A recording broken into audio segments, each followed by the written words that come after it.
JP भैया लगा public में जान नहीं बच्चे को कंजूसी कर रहे हैं सब करो सब क्या अच्छा ये क्या बताइए ताली बजाने को पैसा लगेगा कि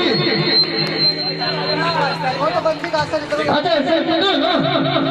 बाबा पैसा लगे पैसा लगे बाबा का पैसा लगे आगे तो क्या रुपया लगो ना हम ताली बजाए देने ले लो हां बजा दियो बहुत बैठियो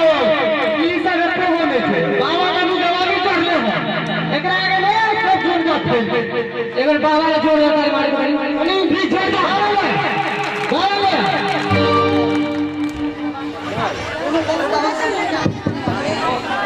हेलो हेलो हेलो जी